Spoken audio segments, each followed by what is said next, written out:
काल किंवा आज मी दुपारी रमेश बारसकर यांची यशवंत तात्या माने सहकारी दवाखान्यात आली त्याबद्दलची एक बाईट बघितली.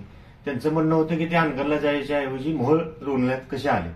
तर त्यांचं मला क्यू येते त्यांच्या राजकारणाची की अशा पुढाऱ्यामुळेच मोहोळचा विकास झाला नाही.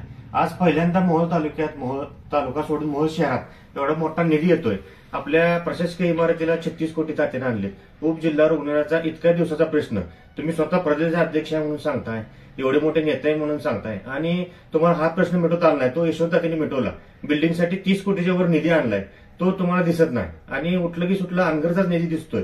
इथं आपली ह्याची इमारत झाली, पोलीस स्टेशनची नवीन इमारत झाली, काम होत आले. रेस्ट हाऊसची नवीन इमारत झाली. मोहोळसाठी एवढा मोठा निधी तात्याने दिला, ते तुम्हाला कधी दिसलं नाही. आणि मोहोळसाठी निधी यायला की तुमच्या पोटात दुखतं का? कारण त्या दिवशी तात्या यशवंत तात्या आलते, ते उपजिल्हा रुग्णालयाची नवीन बिल्डिंग कुठं बांधायची यासाठी पीडब्ल्यूडीचे इंजिनियर यादव साहेब आलते, अजून काही अधिकारी आलते. परंतु तिथे आल्यानंतर काही लोकांनी रुग्णालयाबद्दल थोड्या तक्रारी मांडल्या.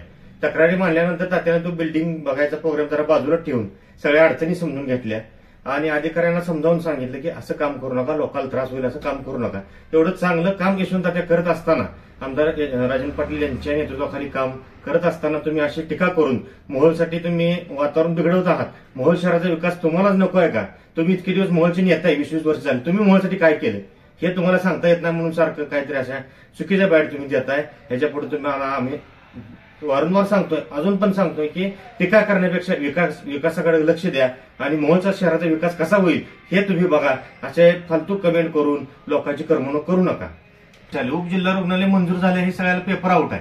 त्याचा निधी येणार आहे, त्यासाठी तुम्हाला नवीन इमारत बांधली पाहिजे, डॉक्टरांना राहायसाठी जागा बांधली पाहिजे. ती जागा बघण्यासाठी त्या दिवशी त्यांनी इथं आलते. निधी त्यांनी आणला, मंजूर त्यांनी केले, मंजुरीसाठी प्रयत्न केलाय, मंजुरीसाठी भरपूर लोकांनी प्रयत्न केलाय. त्यात तुमचे पत्रकार बांधव सुद्धा आहेत, त्यांनी सुद्धा मंजुरीसाठी प्रयत्न केला. परंतु शेवट स्टेप ही तात्याने बी शेवटला प्रयत्न करून तो मंजूर करून आणला. तर तो बिल्डिंग कुठं बांधली पाहिजे हे बघायसाठी रुग्णालय इथं यावं लागेल का अनगरला जावं लागेल? लहान लेकरांना बी कळतं ना.